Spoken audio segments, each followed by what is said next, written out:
Hey, Jennifer, Yes, can I want to see my video so I know my head's not being chopped off or anything. you're just a picture right now. Come again? You're not on video. Your video is not on right now.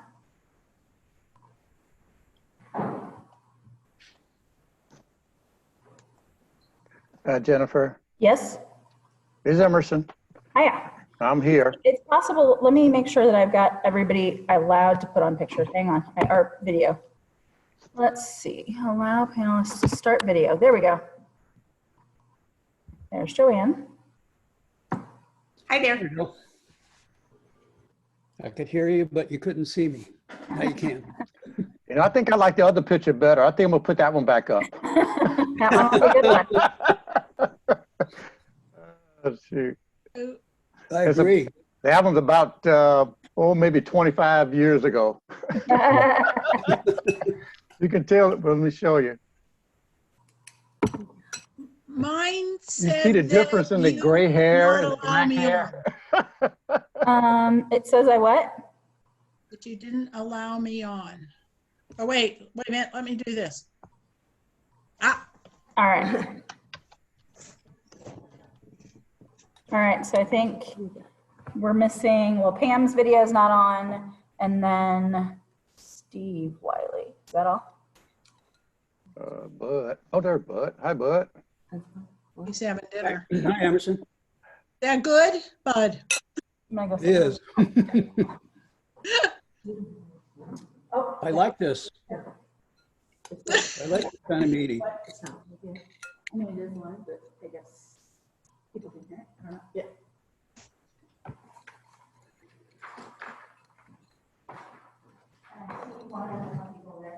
Hmm? I see a Jennifer somewhere. Oh, okay.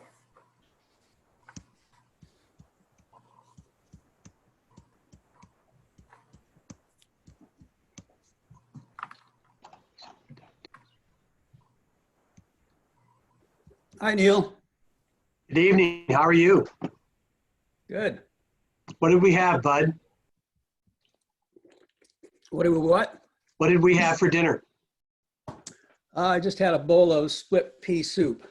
I love split pea soup.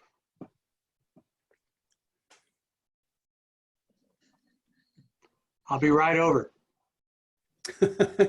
Well, still some more on the stove yet. All right. I don't know if it's enough for 8 though, but Count me I out. didn't say anything about anybody else, Bud. I said me. yeah, I know. I like the color of your walls there. I have one of our kitchen walls. I have that color. The other walls are a light gray. Hmm. Same exact color. You realize those are Ohio State colors, Bud. Say that again.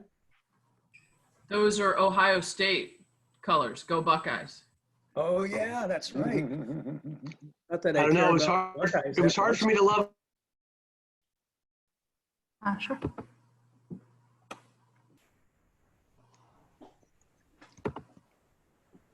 Neil, I'm sure that you insulted my Buckeyes in some way, but I couldn't hear because you froze.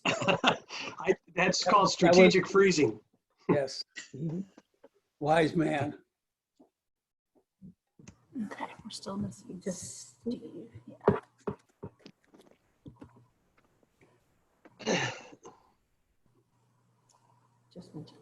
Yeah, we're still missing Steve, it looks like, so. Did you get him? I believe so. I don't see anybody.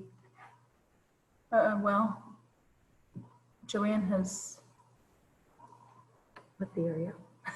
Did see Joanne once. She was there, but now she's not. David's muted, Pam's muted. You guys might just be muted because of, you know. I'm here. Okay, there's Joanne. Yeah, I'm muting on purpose. No, that's fine. I just wanted to make sure that. That you can yeah. hear us. Yeah. Yeah, you're good. All right, I'm gonna swap with Katie. Okay, and I guess we're just waiting for Steve then. Greetings. Hi, Katie. Hi. What about David? Is David there? I don't see him. Yes. Yeah, he's here. I'm here. Just hiding. This looks different. Oh, there you He took are. his glasses off. It is quarantine, David.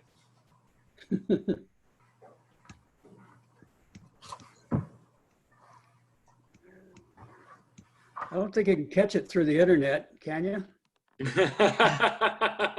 We don't know yet. The CDC's still out on Stay- this. We don't know if the Trump stay 6 feet administration away. will tell us either. Stay 6 feet away from your computer. David, did you see the Supreme Court's order regarding the courts? Yeah. Yeah. Did you understand it? No, I don't. I mean, I didn't even understand the first order they put out back Me in either. March. I know. I know. You know, did you see the first televised oral argument at the Eastern District? I didn't of the Eastern District. I did of the Supreme Court of the Okay. United States. Oh, yeah, the one that they're doing telephone-wise. Hey, Clarence Thomas asking questions. Yeah. A rare occurrence. That's why I'm opposed to cameras in courtrooms, because people perform for cameras. Yeah. And so, again, I absolutely opposed to that idea, because it creates it creates a dilemma, not a dilemma. It creates an artificial response. Just a And- reminder, everybody, it's live. So we're just waiting for Steve. Okay, do we have a lot of participants, Katie? 7? 7, okay.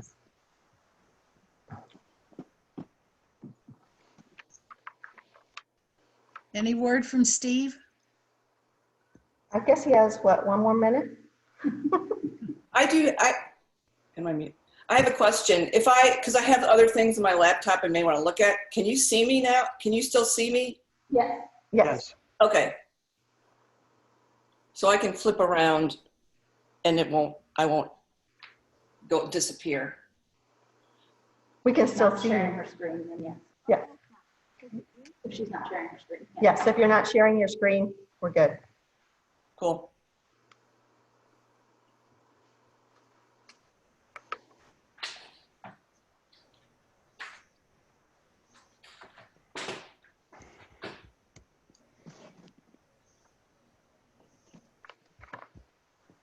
I guess we can text Steve.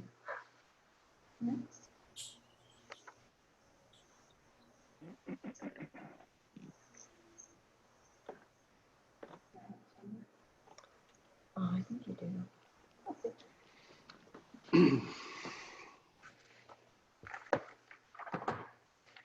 Yes, we do.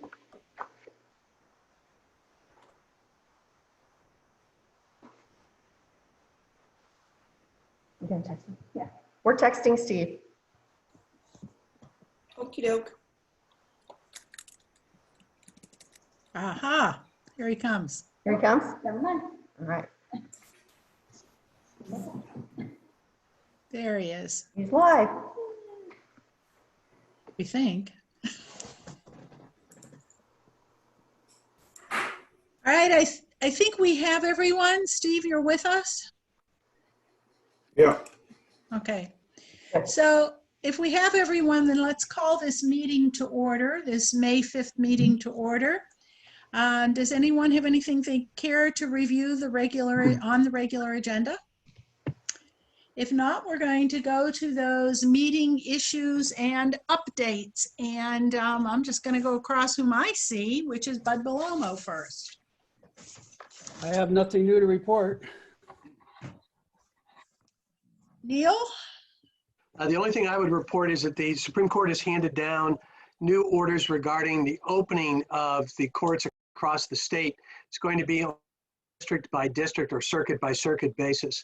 So I'm not sure what effect it will have on our municipal courts. As you know, they're closed through May. I placed a call to Jim Whitney, our municipal judge, today, but was unable to reach him. I know his plan was to open in June with strict attention to social distancing and how he would do that. I will get more information and report it to you at the next meeting. Thank you.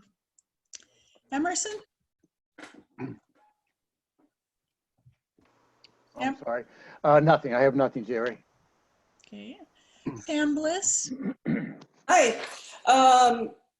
Just about the ARB, Mara's been working to get all approvals done before the meeting on May 7th. The So they've been reviewing all the projects online. There are 8 projects that are going to be reviewed. And then she noted that she's working away with Neil how to handle the public hearings.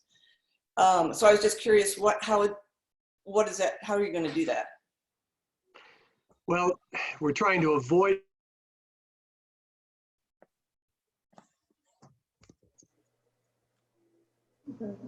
Yes, frozen. Is he frozen on everybody? Yes. Yeah.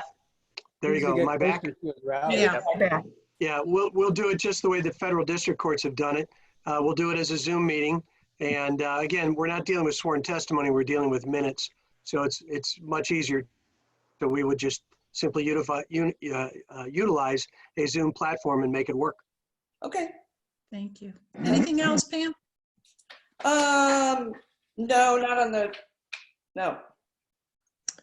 David Franklin? Nothing, Mayor. Laura? The feasibility study for Habitat looks like it's going to go forward. Mara is working with Michael Powers from Habitat to identify some potential properties. They're vacant lots, essentially, as a beginning step in putting those together. So that is, it seems to be moving forward. I sent an email to you, Mayor, Steve, and to the chair of the Sustainability Commission. Yeah, I've been contacted about the Grow Solar program, which the Missouri Botanical Garden is doing with an organization called Straight Up Solar. So it seems like a great thing to look at. I mean, I don't know the details yet, but it seemed perfect for once sustainability is back on track, something that they might make a recommendation to us about. Great. Thank you. Steve, do you have anything?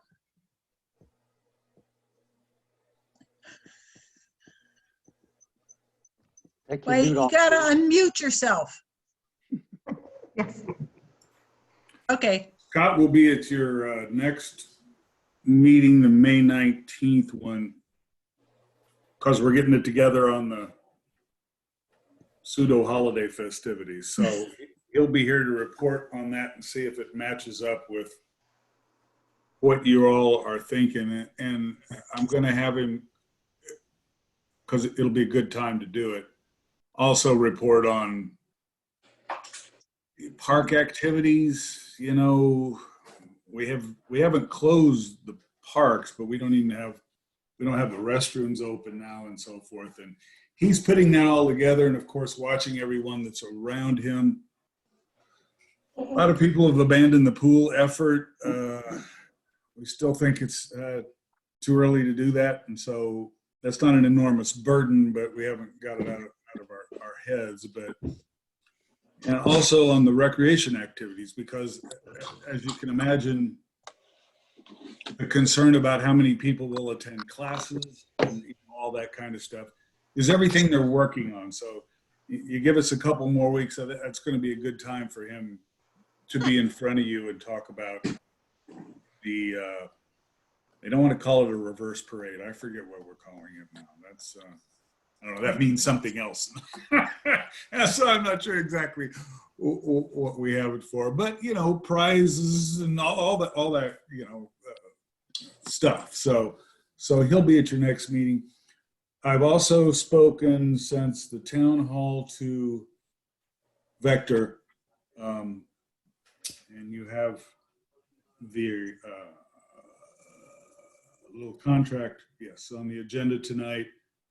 And so I spoke to them about what they got out of the town hall meeting and what they wanted to know where you wanted to go, and just collected their thoughts on that town hall and shared some of mine with them and so forth. And they made notes. I have them. I haven't studied them. I just got them. But you know, last time the way we dealt with this kind of service provider was probably a little wonky. And you need to be thinking about that. because at some point here, you're going to want to define the level of connectivity, I guess, with the public, help decide how you view our interaction with Standpoint, SG's firm. So I would suggest you think about that. I would actually suggest that maybe you make that a work session topic for the next meeting and collect your thoughts and be ready to deal with it. What, you know, without me here, not that I'm an expert in that area for sure, and, you know, we'll leave Joanne hung up at some point out in the weeks, and her having enough to do, and potentially someone new coming in, you know, with the curve and things that they're interested in as well, even though it's not a regular administrative duty for the city council. The city council can do things, they're just not supposed to drive the public works truck. So I think this kind of a scenario where, I don't know, maybe you form a committee, maybe there's 3 of you. That's what I think you ought to be thinking about. Some way, a manageable number of people to communicate with Vector and stay in touch with SG and use your sense of what we're hearing from the community as to what you think we need to broadcast to the community. Somebody ought to be collecting those thoughts. And I would just urge you to explore that, think about it, talk about it. Because there's clearly a role for the council. I mean, it's a lot about you. You have a big stake. It's a good place for you to be. So maybe you're already thinking about that, but I would think it warrants a work session item to help define that, put some structure to it. I believe it'll function better if you do that, and I believe it demands your involvement. So, just thoughts. Right. We'll put it, I agree. We'll put it on the next work session and think about what we might want them to do. Great. So I did send that list just quickly, and that was basically a brainstorm, and then some of these were results of the town hall. So I'm not saying we have to do all of these. These are just a bunch of lists, and some of these will overlap each other, some of these activities. So that's why. And I think that's why we can sit down and talk about this at a work session, because we want to make sure that what we do, we're working in tandem, or we're not spending a whole lot of money on something that somebody else has already done. So we should figure that out. Let's put that on the next work session. Can we get some kind of documentation on what steps we have done already? Sure, we could do that. Okay. What, who has done already? Sorry. What standpoint? Standpoint. Yeah. Interested to know what they have for us after that first town hall. Right. Right.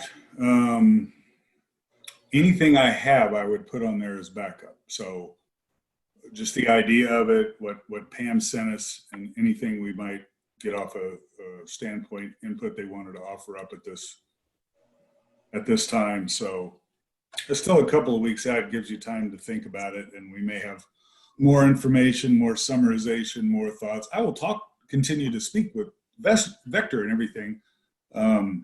It's just there's a role for the policymakers in this large matter, and I think you ought to contemplate that and give it some structure. So anything I have, I'll put in the back. I think what we see on Pam's list is pretty much it. I mean, there's enough meat in there that we can pick some of the topics that we can sit down with them on and make sure that that's the focus, whatever those half a dozen things are, something like that.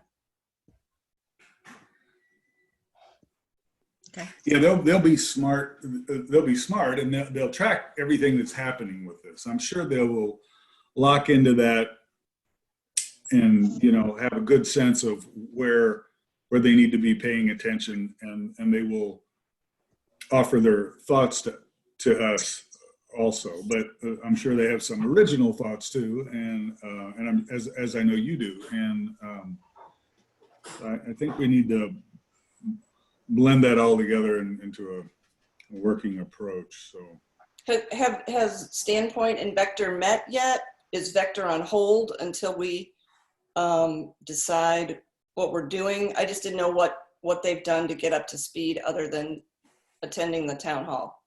well, they've attended the town hall. Well, they watched the town hall, and they have they collected all the comments from that meeting, and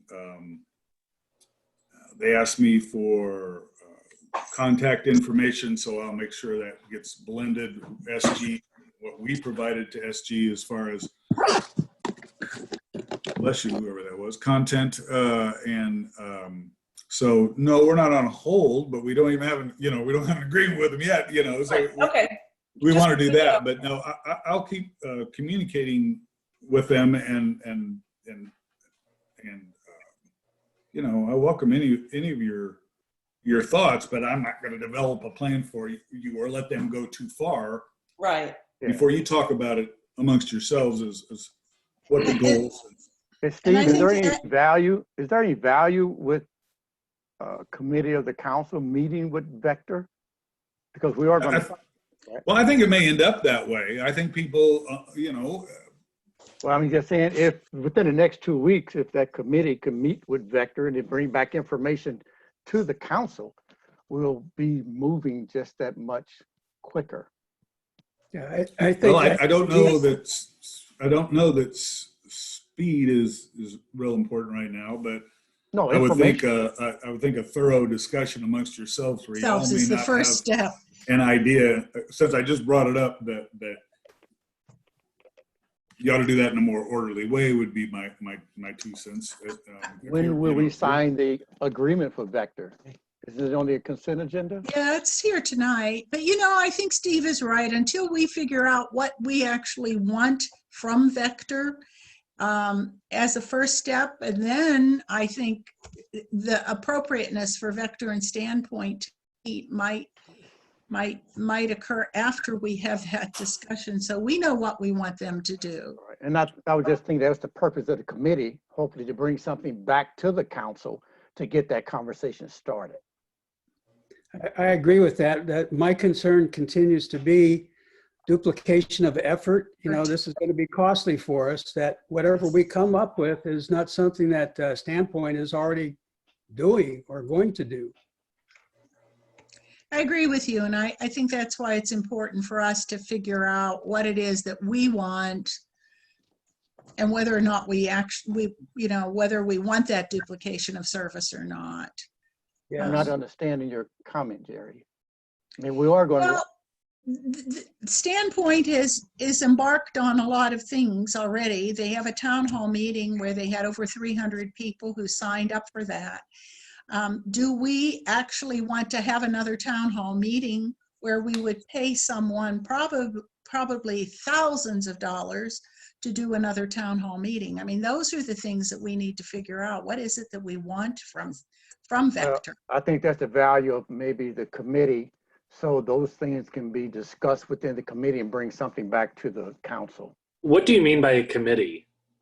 Well, which I would like to be part of the committee of 3 to look at all the information, the Pam's list that she prepared, talk to Vector, decide what they recommend that we do, talk to the other vendor, and just bring all that information under one document so that we can look at it. We're going to wait 2 weeks, then we're going to talk about it, and then it's going to be another 2 weeks before we make a decision. So if there's value in bringing something to the committee or to the council to start making some decisions on. It sounds like we've discussed a lot of this already as to that's the whole purpose of hiring Vectors that we've already discussed, and that's why we hired them to begin with, is because we saw a need. Now, defining the scope is going to require I feel like the entire council to be part of that. I agree. And it seems like a work session would be the most. I'm not saying that we have to wait 2 weeks, but it seems like a work session with the entire council to just find the scope. And I'm fine with the committee going forward to be the liaison with Vector going forward. But I don't know if I necessarily feel comfortable with a committee deciding certain parameters and then presenting that to council prior to us as a council determining what the scope is. We got a lot of things to cover tonight. We get all weighted down in this discussion. I think a work session will help us define a scope of work for them. This is a very long project that is going to be with us for a long time. And I think council really needs to get our direction straight. And I agree with David that I think it's the entire council that needs to do that. Then we'll get the committee together. Then can we have Vector just as there? Because I think they will help steer us into, not steer us, but they will, if we ask, well, what do we want them to do? We don't know what we want them to do. I mean, they're the professional. Can we meet with them in the work session in 2 weeks just to help get some things accomplished? That's up to you. I'm sure if they're available. I like that idea, Pam. I think that's a good idea too. Sorry, Laura, go ahead. That's okay. My fear is that we're going to end up in a wide-ranging discussion that the idea, I think, and Emerson, correct me if I'm misinterpreting what you're saying, it's not that some committee will decide what the parameters are. They'll give us a working document to have a common framework for discussing what those parameters might be. Correct. We sometimes get into these larger discussions and it's harder to bring them to conclusion because we're not speaking from the same set of information at the beginning. We can do this as a full council, but I certainly wouldn't object to a smaller group of people putting together some sort of proposal that we then use as a document for discussion, addition, subtraction, and so forth. Yeah, I think Pam's document that she submitted was an excellent start. And to see value in getting a starting document for the council to discuss. We can add, take away from it, tear it up, whatever we want to do, but it's just not starting from cold. All right. Could we do that now? What, put a committee together? No, just go over Pam's list and see if it's appropriate. We have a lot to discuss this evening. And I think Pam's list is probably not handy for all of us. Let's figure this out. If you all want to do a committee, then we're going to get a committee of 3 people together so that we can put some parameters or some discussion things on the table and bring them to the next work session. And I certainly need to be on that committee. Pam has wanted to be on the committee and we need a 3rd person. I'm volunteering, Mayor. Okay. Mayor, Emerson, and Pam. Agree? Yeah, agreed. All right, we'll see what we come up with for the next meeting. Thank you. Great. Okay. All right. Joanne, do you have anything you want to add to this round discussion? Sorry, I had to unmute myself. No, I have nothing at this time. Thank you, though. Okay. I have a couple of things that I want to mention. The St. Louis County is putting together a small business grant program for up to $15,000. I have a call that they're bringing all the mayors together for some sort of approval process. And I have a call with them on Thursday, and we will know the details of the application and the execution of that. On Saturday, we have joined tons of communities around here with the Mayors for Meals. It is going to be a huge regional food drive that's being organized by the St. Louis Food Bank. And I've checked with the Rock Hill Ministries because they depend on the St. Louis Food Bank for a lot of their supplies. So this includes them in this food drive. we're looking, they've done a few of these around, and they are actually have offered to send a National Guard truck because the response has been so huge to the request for food and hygiene products. So it will be Saturday from 10 until 3. Greg Perks from the police department is sort of our organizing head of this. And we'll have lots of volunteers from police and fire to help with unloading cars. The state legislature, Jerry, I'm sorry to interrupt. Where will that be? Oh, I'm sorry. It will be in the parking lot at City Hall. So you can just pull in there. And is it for the benefit of the Webster Rock Hill Ministry? No, it's the St. Louis Food Bank that is doing this. They are providing the barrels, they're providing all of the marketing and PR, all of the organization, the National Guard folks, everything. But I checked with Ed Johnson, and the food bank, the St. Louis Food Bank, takes care of distributing food and personal hygiene items to a lot of area food banks. And Ed said he really counts on them. So goes to them too. So we bring our, whatever we want to donate to the parking lot this Saturday? On Saturday from 10 to 3. Any foodstuffs, any personal hygiene items. We've been on lots of discussions every week. The Metro mayors get together, and we've been talking a lot about what's going on in the state legislature. We think that the video franchising agreement, which would have really declined or diminished some of our revenues, that it's probably gone for this this session. So we're glad about that. With the MML, we're trying to put together a task force to deal with some of these issues that are coming with these new technologies. Still working on passage of the Wayfair bill, and if it does get passed, you will need a use tax, and we know that a lot of municipalities as well as St. Louis County we don't have a use tax, and so we'll all have to get together and see if we can get that passed. As I said, the mayors meet together every week. We've been sharing some ideas. Everybody loves Laura's reverse parade. So that's gotten a lot of good positive stuff. So that's what I have to offer. Can I just ask a quick question about the Wayfair? Because maybe this is a Neil question. Would that require, because of the Hancock Amendment, a vote of the people? Yes. Through the use tax. For the use tax, yeah. Through the use tax, yeah. It does. But, yeah. All How is right. that for succinct? yeah.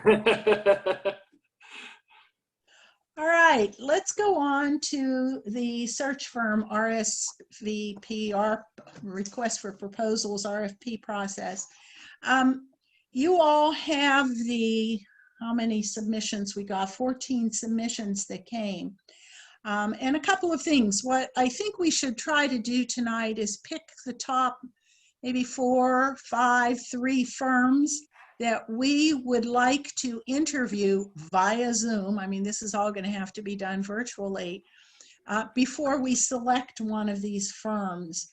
And there's a lot here. If you've read some of these, read through all the almost 400 pages of proposals, you know that almost all of them start out with spending time with us. They get a familiarity with the city. They'll spend time with the council and some of the staff trying to figure out what the expectations are for a new city manager. They then have the ability to cast a really wide net for candidates. And I think this is where the value of a good search firm comes in. They've been at it for a while. They know who's out there. They know who might work matched with our expectations in the city.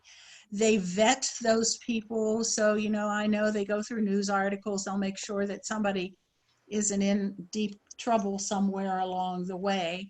And they will bring us lists of candidates that they think would serve us. And we will then have the opportunity to work through the search firm with their list of candidates and see who we might want to interview. In one of the searches that I've been in, nobody in the first list was interesting to the committee. And so they came back with a second list.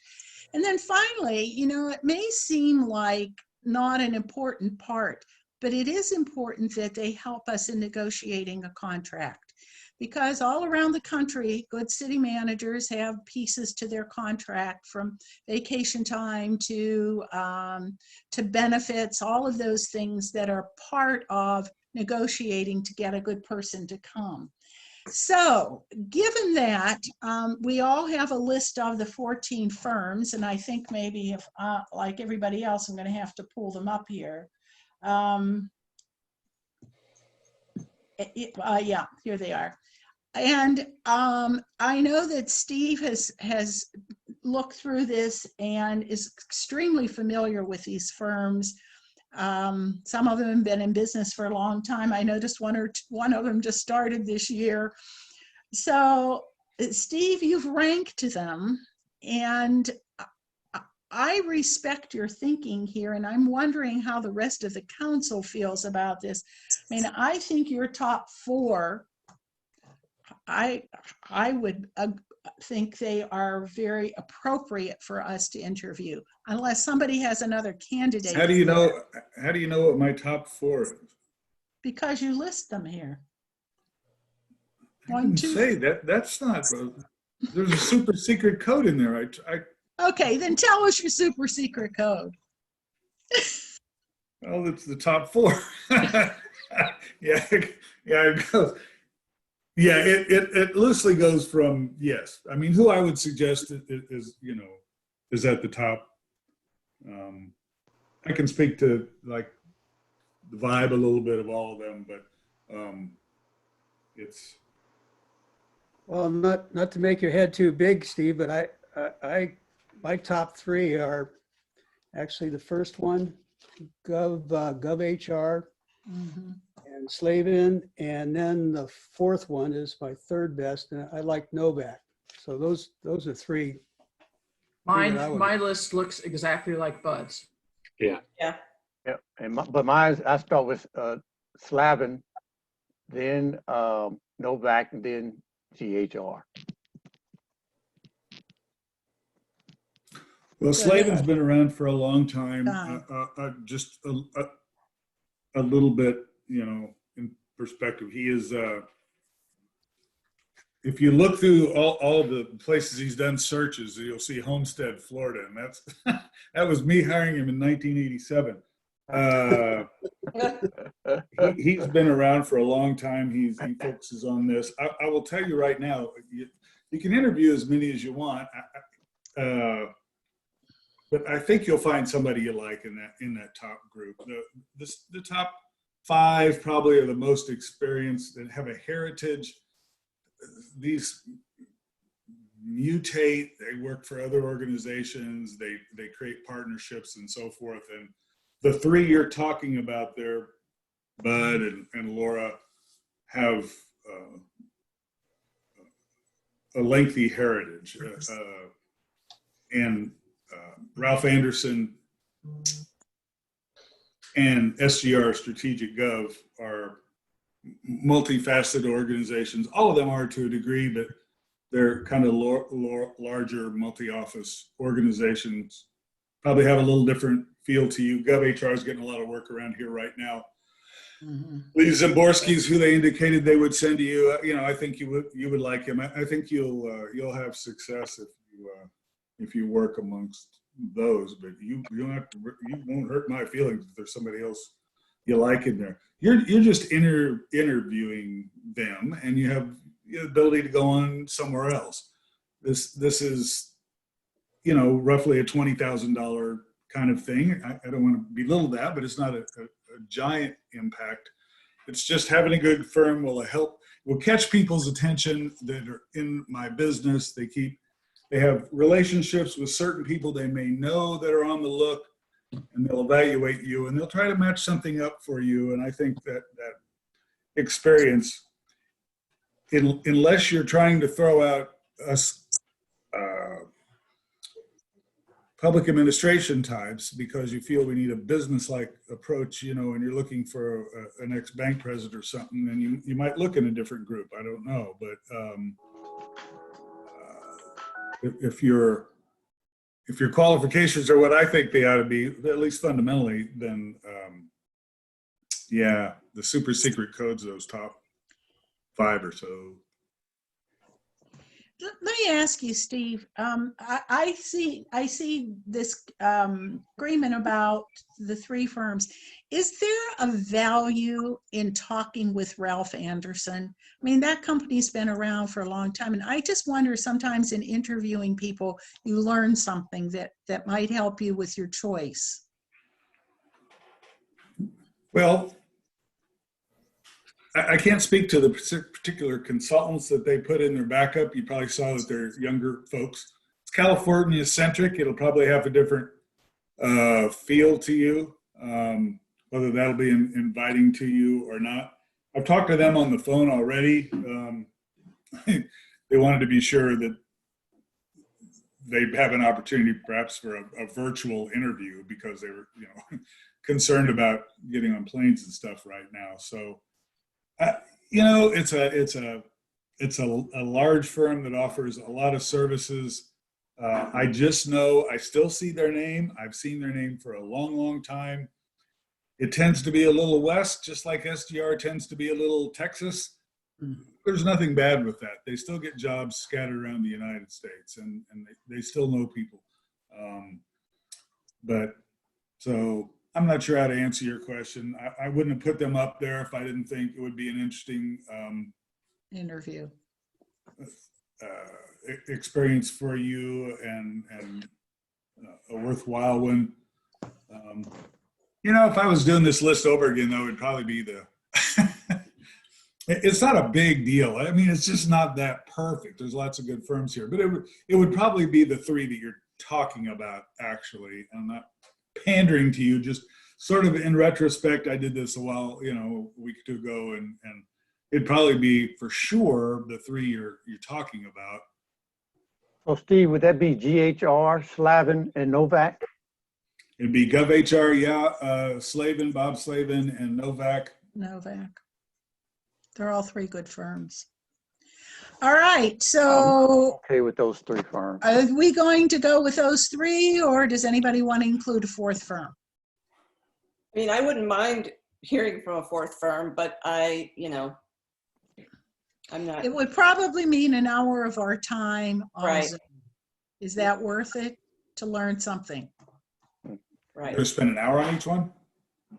Oh, I don't know. Don't you think we'd need an hour? I don't know. Or not quite an hour? 45 minutes? Who did we use when we hired Steve? We use the predecessor of GovHR, right, Steve? Right? I think there's the tree. It was Paul Rayum. It was called the PAR Group at that time. It had been Paul Rayum and Associates before that. He was doing it when I was in college, and a well-respected, always around the business. And I was actually his last full-time search. He did work on searches then, but he stopped traveling and stuff. And he died. And I can remember to this day, I mean, that meant something to me. It meant the city was serious about looking for a good candidate instead of just, no offense to the, HR and administrative assistants of the world, but instead of just getting a limited amount of information and mail your resume to, the personnel secretary or whatever, you literally saw stuff like that. It meant something else. And they produced a nice document that told a lot about your community. And it made me thirstier, and I did a lot of more work before I even got to that level, and was delighted to make the top 10. Ultimately, you'll pick the candidate, and you have to remember that. No matter who it is, 85% of the people that mail their resume to them or email their resume to them will be the same. There may be selected other people that they coax. You need to look at this town. St. Louis is not a hotbed of my business. okay? There's only a dozen council manager cities here. And so this isn't Phoenix or Florida or the Dallas area or California and all that kind of stuff. Even Kansas City is got more of a storied history associated with this business.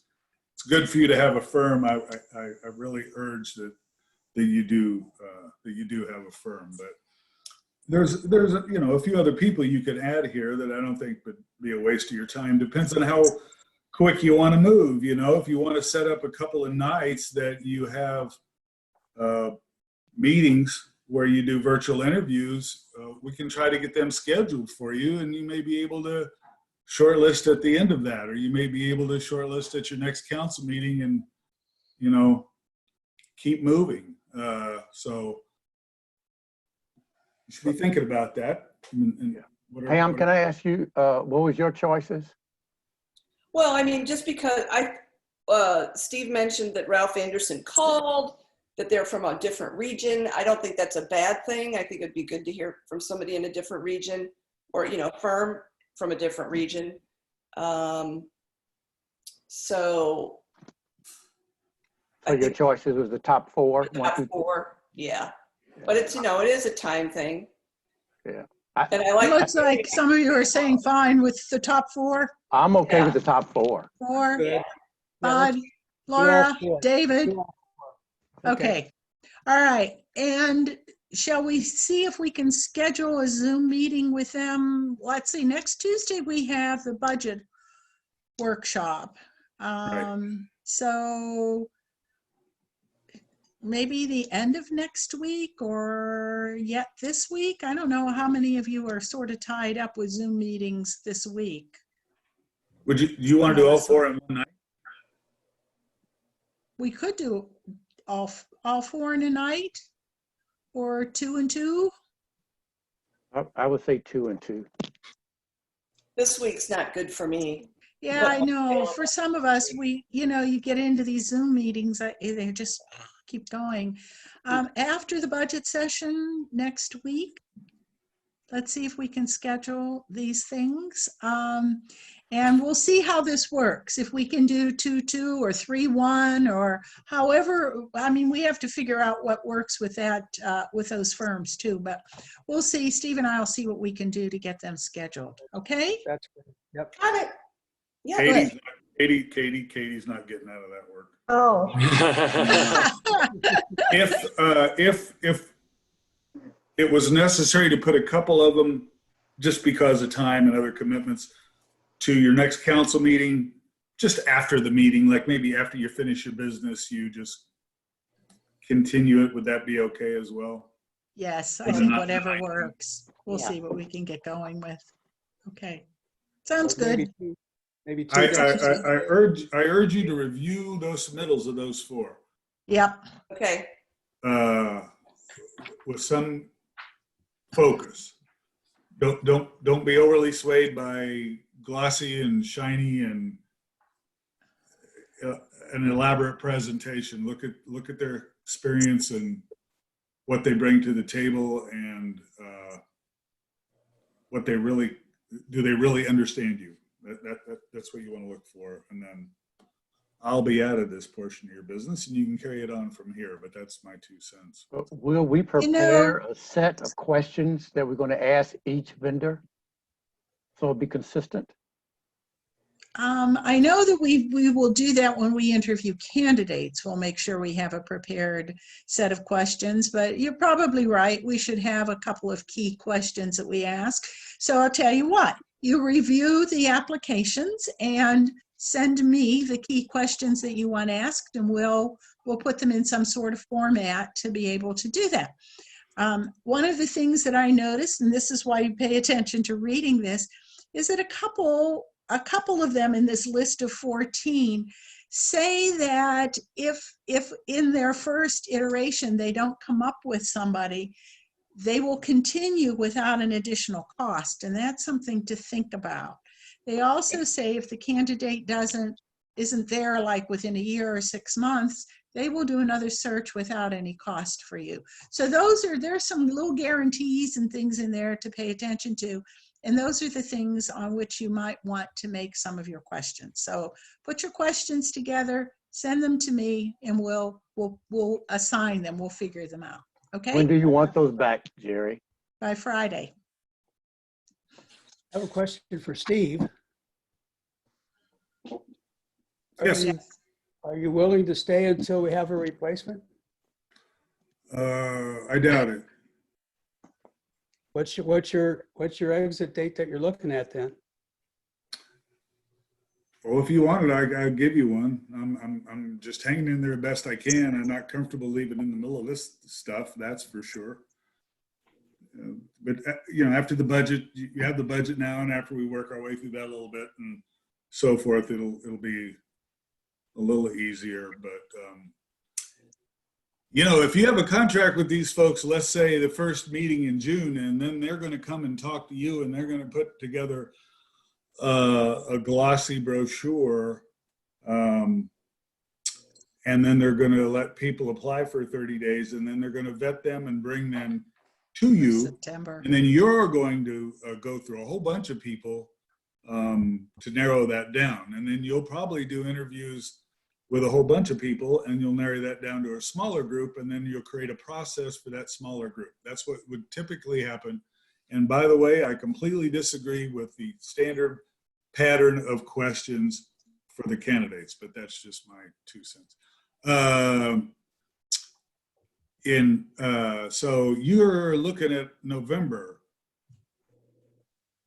because if it's a manager with if it's a manager with a job, with a real job, they're going to want to give courtesy in my business, you know, 6 weeks kind of a thing.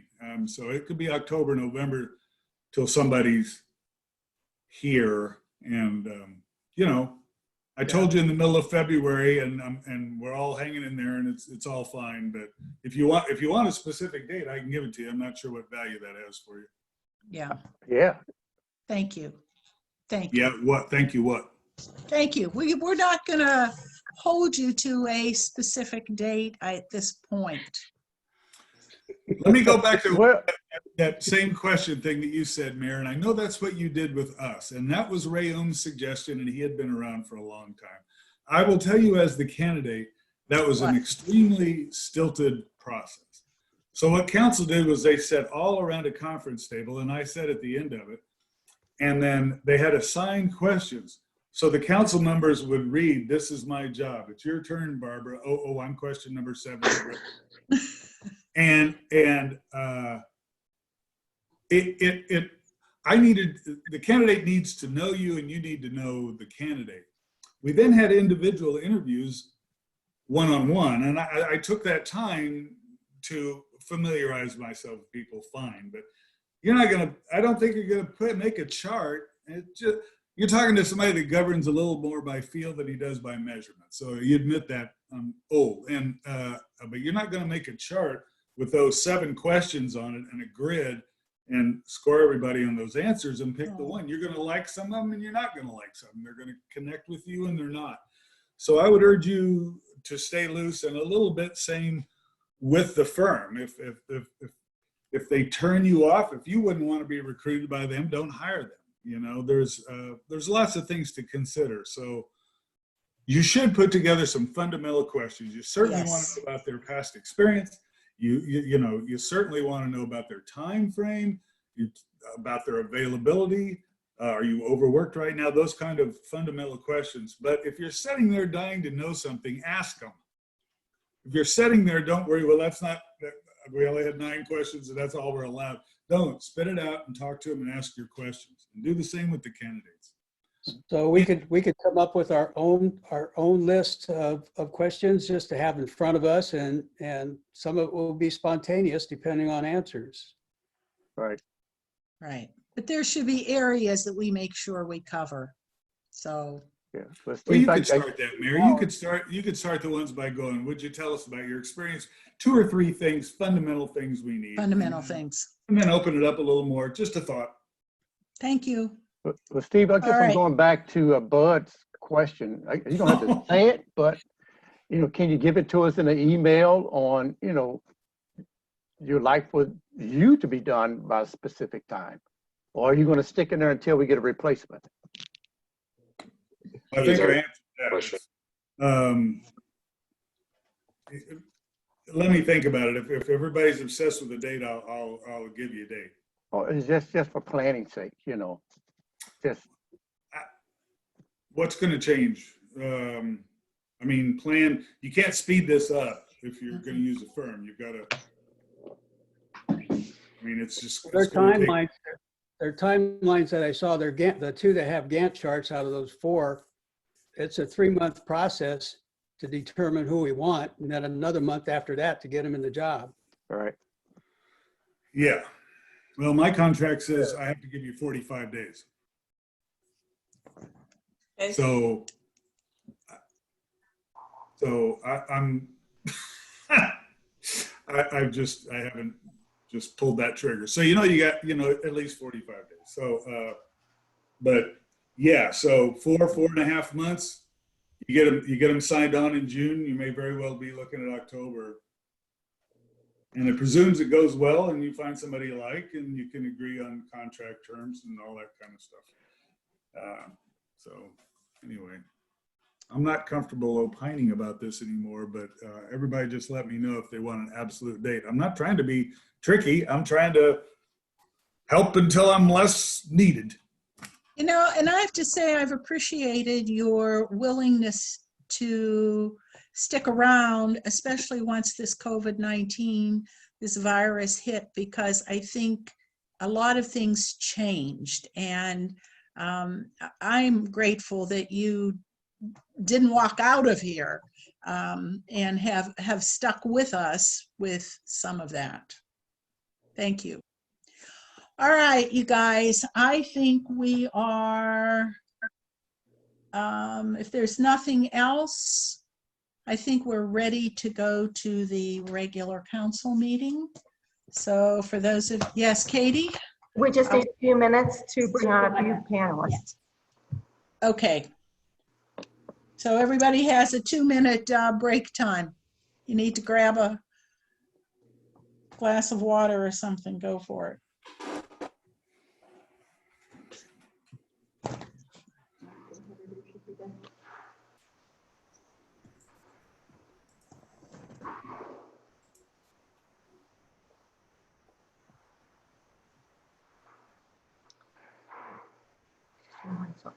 I just see John. And then John, there's not.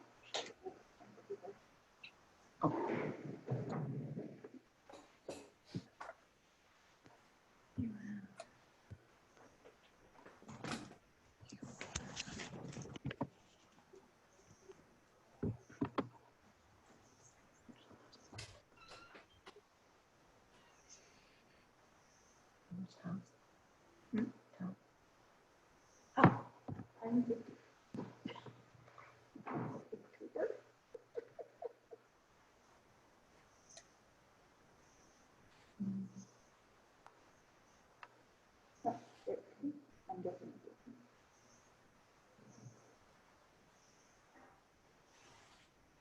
There you go.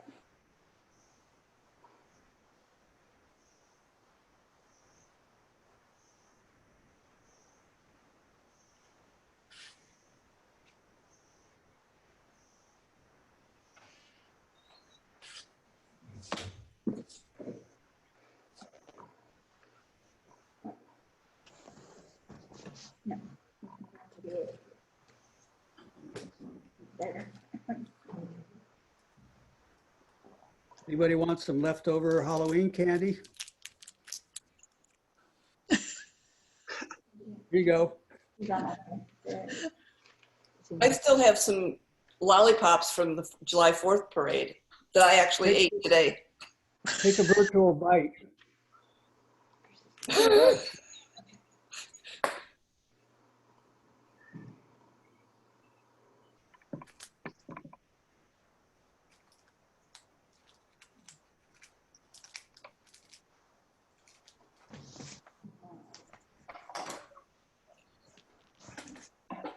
Oh, he's on. No, he's still below that. No, he should be on. Yeah.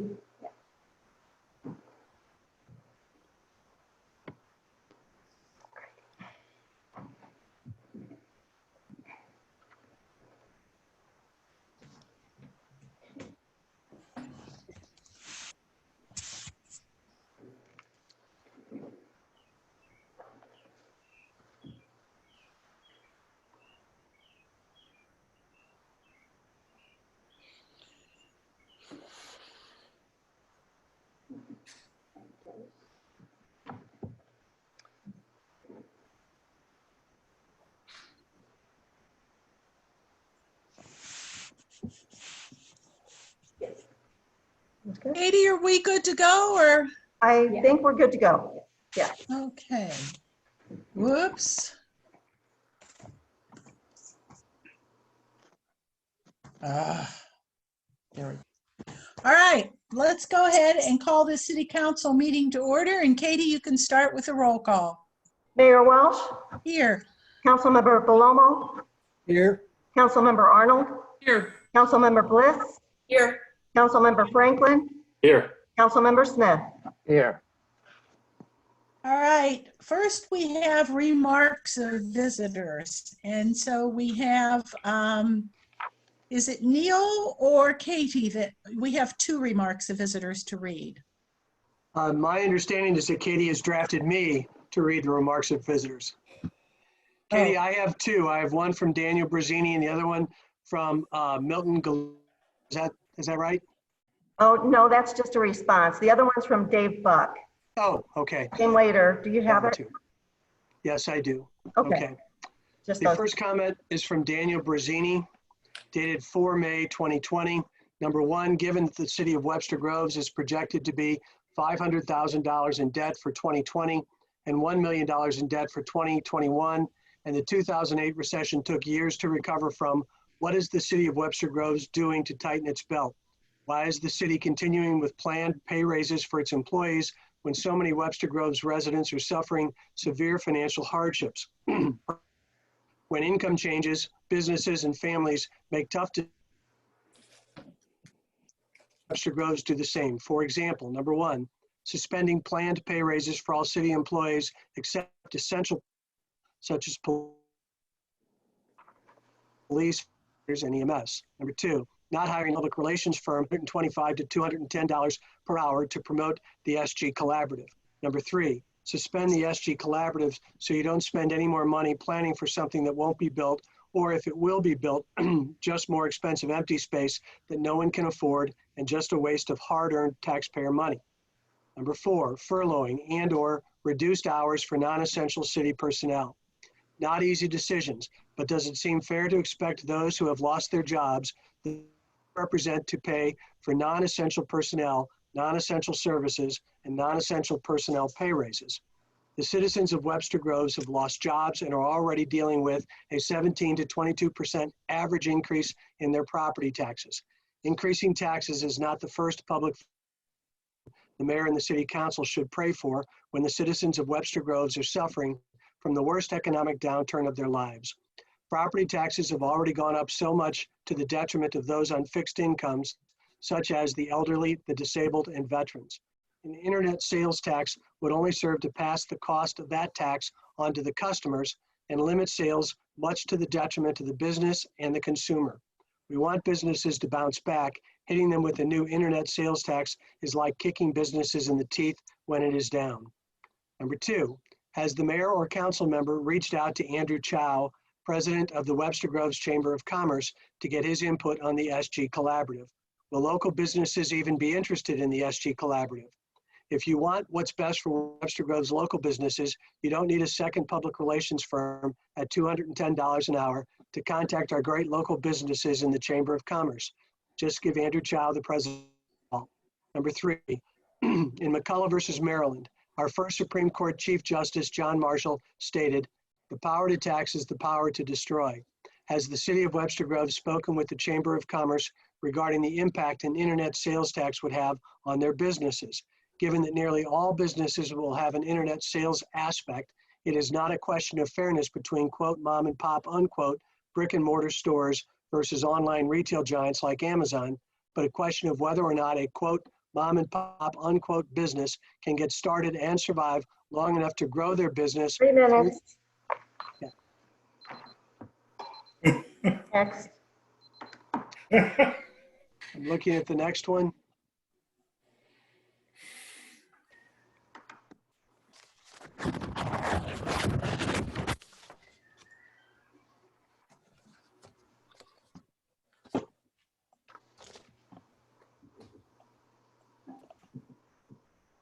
Bear with me.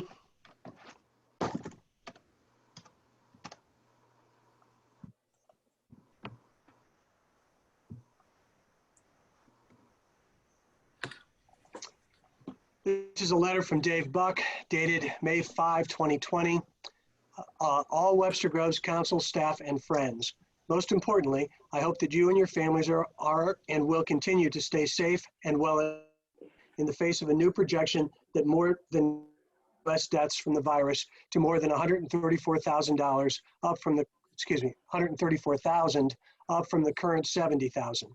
I learned yesterday that a fellow graduate from my class of 1971 of Wichita Southeast High School, Bruce Reed, died on Sunday, May 3rd, not of the virus, but of a random, senseless, tragic car accident.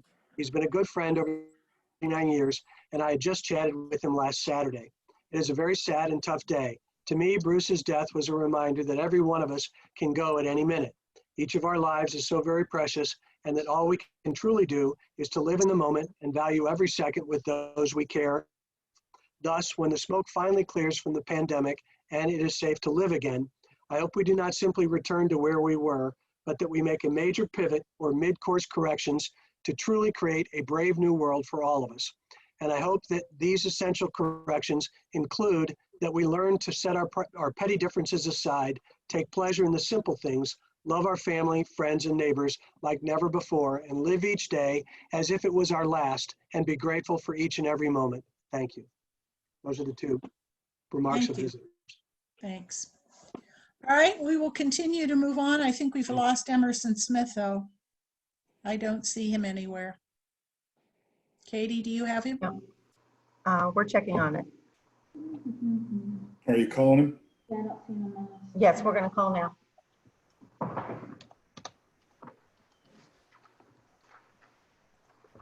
In the meantime, while we have everyone here, is there any new business that needs to be announced? He's back. Oh, he's here. I remind people about the collection on Saturday for Mayors for Meals. It will be in the City Hall parking lot from 10 until 3, and we hope you will be very generous. All right, let's go on to new business, and we're going to deal with the Fire Station 2 schematic design review. And I think Tom Yohe is going to lead this off. Correct, Tom? We have two guests here. We have John Emmert and John Miller with us, and Tom. That is correct. Okay, go for it. So we're really excited to bring to you this next milestone in the project of Firehouse number 2. It's a schematic design. This is when you get to take a look at what Firehouse 2 is really going to look like in the end product. John Emmert, John with no H, and then John Mueller, John with an H, have really worked hard and have included our crews. We had a meeting with each crew to get their input into what the design should be and what the needs are of the fire department as we go forward. So this is a very inclusive process, which I must add is very unique after reaching out to several fire departments in the area that, you know, one of the complaints from the firefighters was they had no input into the design process. And the fact of the matter is they're going to be here long after we are, and it's their firehouse, so they have to live in it, and they should have a lot of input.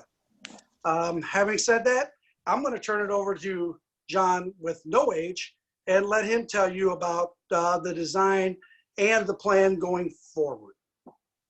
Great. Thank you, Chief. Thank you for having us tonight. As Chief said, we're excited to hit this point in the project where we can present where we've come. As the Chief mentioned, we've had quite a few in-person meetings prior to the coronavirus hitting with all of the crews. And then as follow-ups, we've also had some additional Zoom meetings with the Chief to present our progress. So at Gemma, we're all working from home, but we're dedicated to meeting our project milestones in our schedule. So we're full speed ahead on this project. So as the Chief said, we've reached our schematic design, final design milestone. So what we have tonight is a series of drawings that include site plan, the floor plans of the fire station. We also have some diagrams that show the proposed phasing of the project. As you know, it will be built on much of the existing fire station site. And then we have some 3D renderings that we'd like to share. So with that, I'm going to go ahead and share my screen.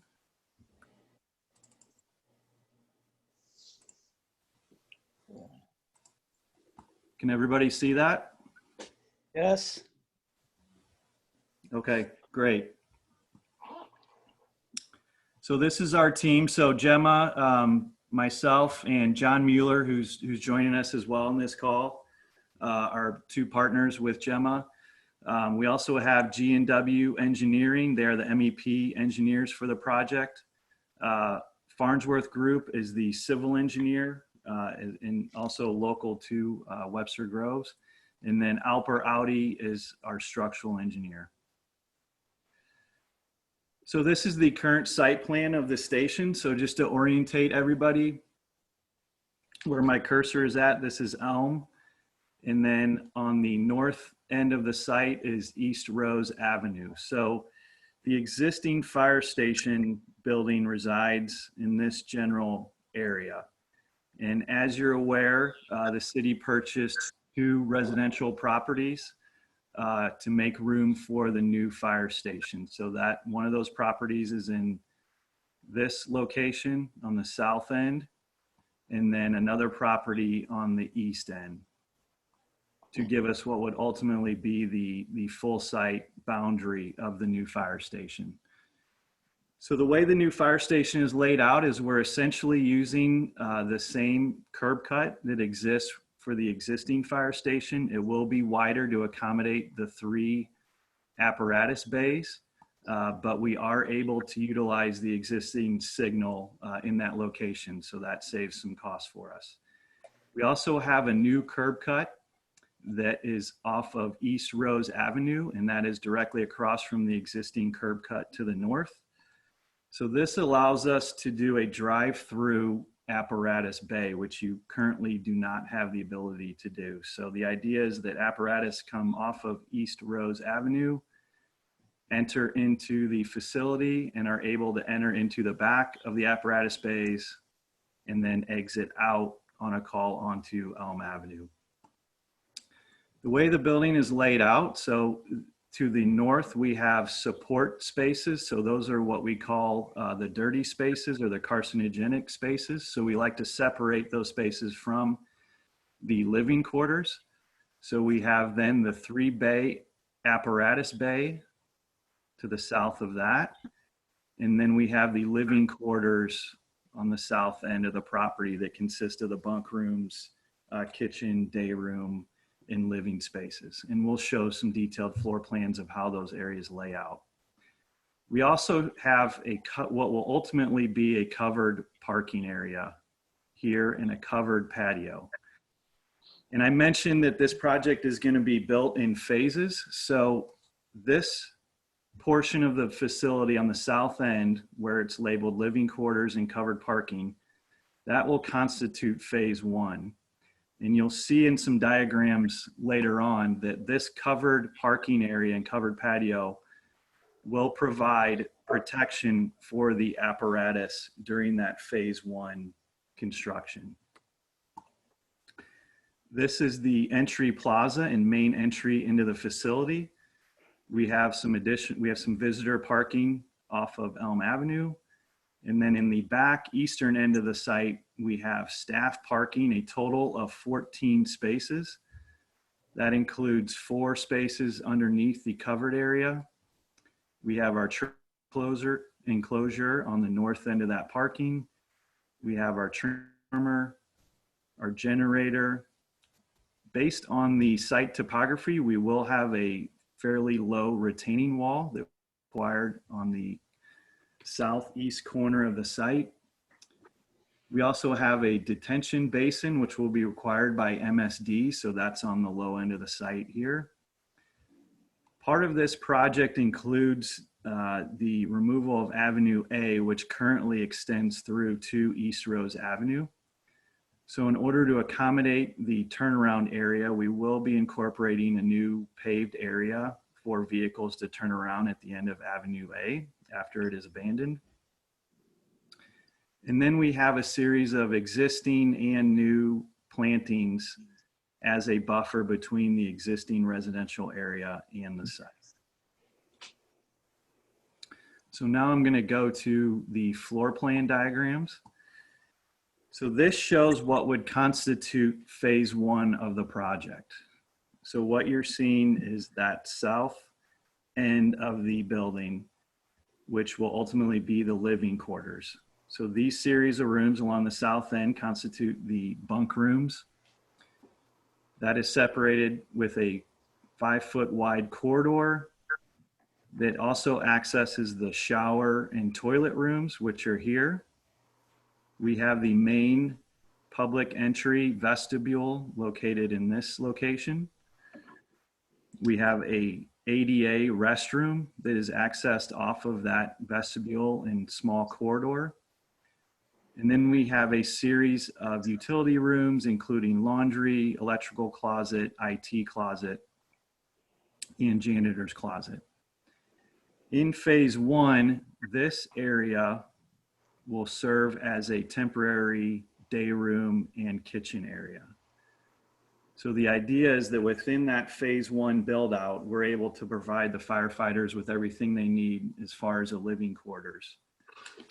Ultimately, you'll see in the final after phase two plan that this area then becomes a fitness room. This overhang area, that constitutes what would be the overhang for the apparatus in phase one, and then in phase two, covered parking and outdoor patio area. This is the overall floor plan. So this would be ultimately what we end up with after phase two construction. So you can see this lighter gray area, that was the extent of the phase one build out. This area, which was the day room and kitchen area, now becomes a fitness room with a door access directly out to the outdoor covered area. This room is a office space accommodating up to 4 people. We have a small copy print area. We have a conference training room, the day room, and the kitchen and dining area in this location with an open kitchen concept. And then again, another direct access outside to that covered patio area. So you can see now that the way that this portion of the building is laid out, that we have very clear delineation of corridor spaces. So we have this main corridor serving the bunk rooms, and then we have these 2 straight shots from the living area into the apparatus bay area. So 2 door access points into the apparatus area. We also have 2 secure doors that secure the living quarters area from the rest of the facility. Here you can see the 3 bay wide apparatus bay and then 2 deep. So accommodating 6 vehicles or apparatus in that apparatus bay area. To the north, these are our support spaces.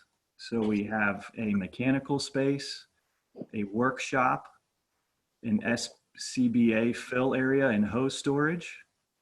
This is the turnout gear area and storage. This is the extractor and dryer area, as well as a decon, shower, and restroom. And then we also have a sizable storage room for EMS supplies and additional storage. You'll also notice that this area shows a double wall. That is to accommodate the FEMA shelter, storm shelter required by code. So this building will be seismically braced for seismic events, and then also it will have a storm shelter area per FEMA guidelines.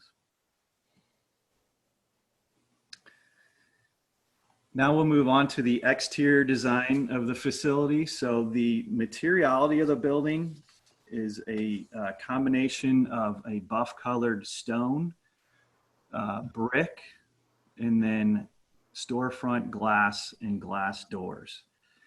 You can see that the design is attempting to mimic the residential area surrounding it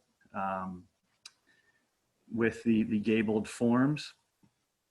This area on the left side, so this west elevation is the Elm Avenue elevation. So this buff colored stone area is the support space.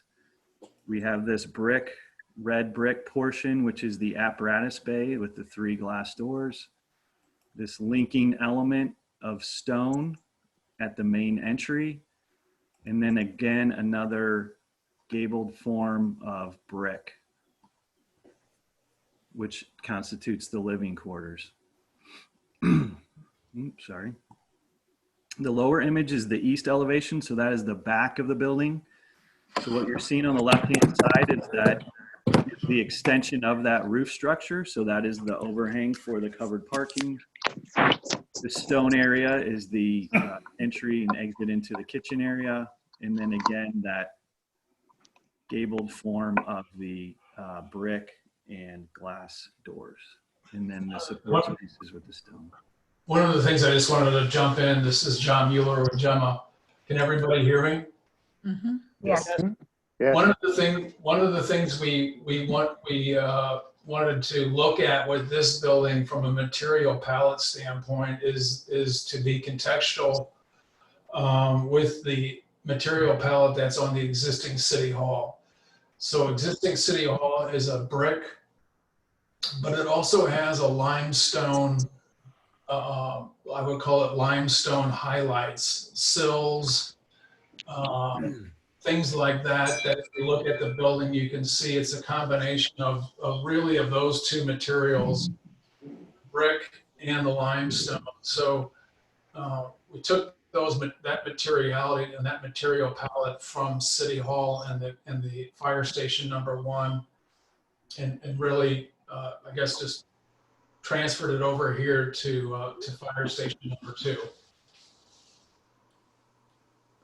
So this elevation sheet shows the side elevations. So you're looking at the north elevation, which would be the East Rose Avenue elevation with the stone support spaces.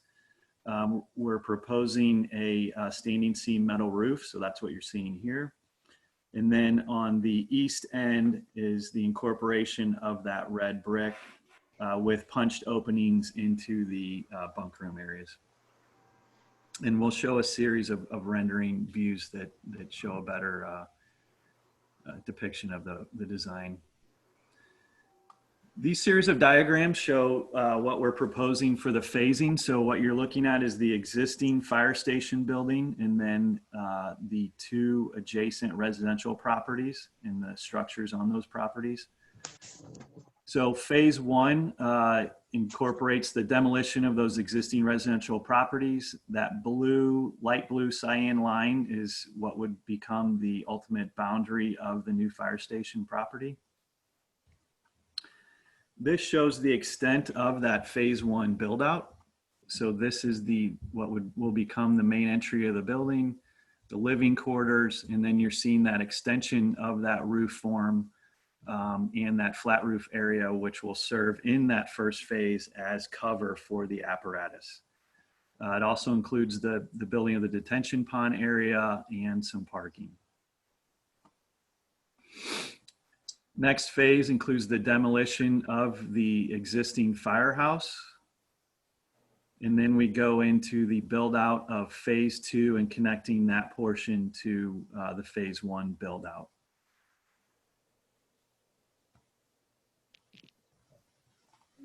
And so now we have a series of rendering views from different angles of the site. So this is if you are on Elm Avenue traveling southbound. So you can see that stone support space volume, that gabled form of the apparatus bay, that linking stone volume at the entry, and then that second gabled form for the living quarters support space. This is looking north, so traveling northbound on Elm.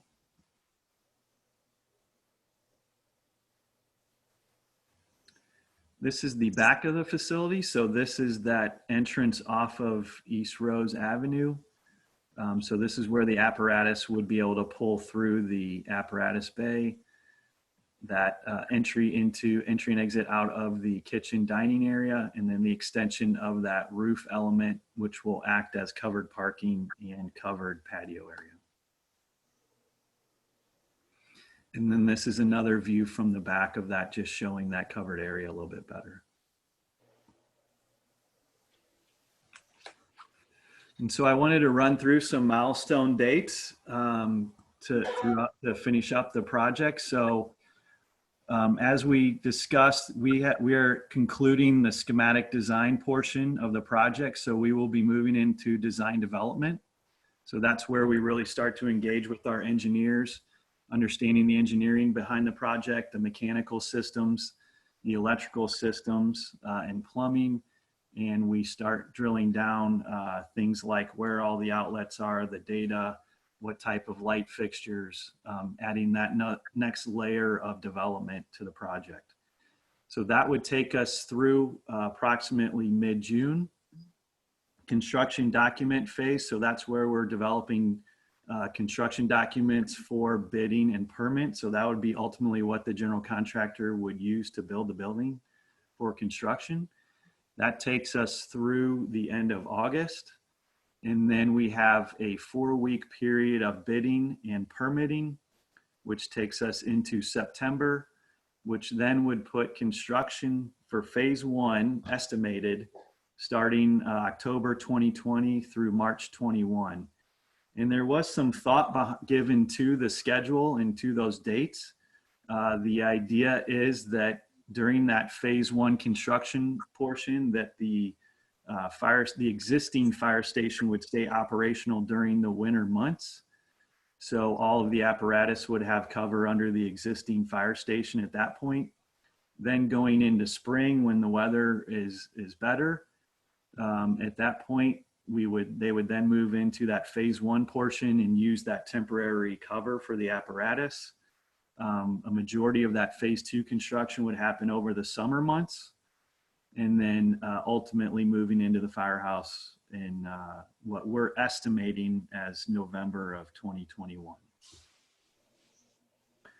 So that is where we're at with the project. I'm happy to field any questions or any comments that anybody may have. On when, I'm sorry, David, go ahead. no, go ahead, but Tom, I'm assuming that your folks all had input into the layout and exactly how the facility is going to operate from their personal aspects. Bud, they did. We met with each crew individually, and I think we're on revision number 14 or something like that. Because of their input. I mean, they came up with a lot of really good ideas, especially with the flow path through the firehouse to the apparatus bay. And John and Adolfo is not with us, took that all to heart and made a lot of changes to the plans to accommodate their ideas. Great, great. Thank you. David? I was just going to ask, so the last time you guys were in front of council, as an attachment to the contract exhibit G, there were 19 proposed green components that were going to be contemplated during the drawings of this. I was just wondering how many of those 19 were able to be incorporated in these drawings so far? I don't have the 19 in front of me right now, but I can tell you that especially as we move into this next phase of development, that's when we're really going to start incorporating a lot of those green elements. Happy to get you an update on exactly the type of systems and what those green elements that we're incorporating will be. Like I said, I apologize. I don't have that list in front of me right now to reference, but. No worries. I just was wondering if anything in particular stuck out in regards to these drawings and the green component idea or the terminology. Hey, David, I think it's safe to say that, we developed those components between myself and Gemma, and that we're 100% committed to the green element of it. And anything that we can do to even enhance that, we certainly would be on board with. Thank you. Wonderful. Mayor, I wanted to have this on the agenda, and I put it on the regular agenda so to get a wider audience. Even though the footprint is very similar, the outside looks very similar to what you saw before, because this is the schematics phase, and I didn't want anybody to be surprised down the line. Give you another look, because as you get into design development, you can still change things, but it gets more expensive as you go. And then when you start construction drawings, it's very expensive to say, hey, what about, could we have one of these? So that's why we did all this work, and I wanted you to get another look. I promise you, those green elements were distributed far amongst staff and amongst the firm. And it'll be much easier to identify, put a price to those things and so forth as they take the schematics and hopefully your blessing of it tonight and start working it up with much more detail. Great. I think it's great to see how it's really apparent how you developed it from those concepts you showed us last year.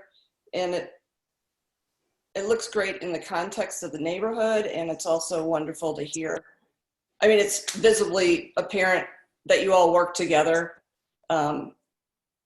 as partners in figuring out the first phase of the design.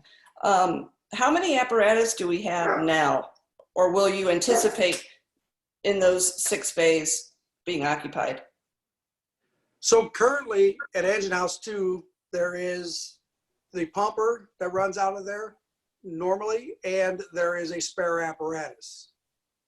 At Engine House 1, we're stacked full because we have a spare ambulance. There's a utility pickup truck. We have some equipment sitting outside. So we will be able to fill 3 out of the 4 bays as soon as we move in. As we go through and expand services, if that's what the council would decide to do in the future, there would be perfectly room for an additional ambulance and the staff as well. Thanks. Question on the cost so far. Is everything look from what you've engineered so far to be pretty close to budget? Yes, we've had some check-ins internally from a cost standpoint. I will say that we're able to stay within that square footage number roughly that we were at from the very beginning. So that is a big driver in cost, is when the building starts to grow beyond what we originally thought. So even after a lot of input and changes from the fire department and the crews, we are able to maintain the square footage that we were at. So that's a big plus from a budget standpoint. And then when we looked at materiality and those kind of things, we feel confident that we're still within that budget range for the construction of the facility. So yes, we are on track from a budget standpoint. Good, thank you. Mm-hmm. Does anyone else have a question or comment? David? Nothing further. I applaud you. I think this is just great. I think you've worked well with the fire department, and wow, I think it's very impressive. Think of how far we've come with this. We should be very proud of the fact that we raised the funds and we are at this point. So yeah, I will just say that it has been one of the more collaborative processes. We've done quite a few firehouses. And so I really applaud Chief Yohe and his guys for all of their input. It's really made the process go well, I think, and hopefully get those guys exactly what they want. So it's been a great process up to this point. Good, really good. Steve, do you need a vote or something from us? No, I always trust you. Just it'll be on the record, and just your blessing. We just want to move on to the next phase, and it's not too late to do or die, and I don't expect anything to change. I just wanted you to give you a look, little things budget-wise. We've acquired both of those properties within our budget. We've got all the surveying done. We've got borings done. All that stuff's under budget. Those aren't the big ticket items, but they're still, we're still, on pace nicely. And I just wanted to give you a final look. So as long as nobody objects, we'll just keep going. Well, maybe we should take a little vote here. All in favor of blessing this project? Aye. Okay, you've got it. Thank you very much, Tom and John E. and John M. We really appreciate your work. This is really exciting. Thank you very much. Appreciate it. Thank you, Mayor. Thank you, Chief. Thank you, Steve, and thank you to the whole council. Really appreciate it. Great. Good job. Right. I just want to say I can't thank John with an H and John without an H for the amount of willingness they had to take the input from the firefighters and turn it into what you see in front of you. Like I said, again, it's their firehouse. They're the ones that are going to live in it, and we just get to take credit for it. So thank you to you guys. Great. Thank you, Chief. Thank you. Thanks, All right. Everybody have a good night. Take You care. too. Thank you, guys. However you take this off, and we're back to, all right. Should be off now, right? Exactly. Yes. Our next agenda item is the consent agenda. And Bud, you're next up here. Would you like to call, unless somebody wants to remove something, could you call for approval of the consent agenda? Yes, Mayor, I'd like to call for the approval of the consent agenda. Second. Wow, good turnout. Councilmember Belomo, Yes. Councilmember Arnold, Yes. Councilmember Bliss, Yes. Councilmember Franklin, Yes. Councilmember Smith, Yes. Mayor Welch. Yes. All right, the consent agenda is approved. We have no appointments to boards and commission. I need someone to call for an executive closed session. Councilwoman Arnold, you're up there in that corner. Yes, Mayor, I'd like to call for an executive closed session regarding attorney-client privileged communications, Missouri Statute 610.021, paren 1, close paren, and 3, perhaps, personnel, Missouri Statute 610.021, paren close 3, close paren. Second. Councilmember Arnold, Yes. Councilmember Bliss, Yes. Councilmember Franklin, Yes. Councilmember Smith, Yes. Mayor Welch, Yes. Councilmember Belomo. Yes. All right. All right. At this point, I believe we shut this Zoom down, don't we, Katie? Correct. This meeting, you will adjourn this meeting. All right. Yes. To link in for the closed session. All right. So we will adjourn this. And you'll turn us all off? Yes. All right. Everybody have the number for the next one? You need I don't to know. close back Yeah, in. I don't know it. If you don't know it, call Jennifer. Yes. Yes. Yes, because you don't want to announce the information. No, but they should. No. Got an email. Okay. You should have an email from I Friday. should have an email from, with it on. Right. Okay. All right. Goodbye. Bye. We'll come back. It's time for water. End. I don't seem to be able to leave this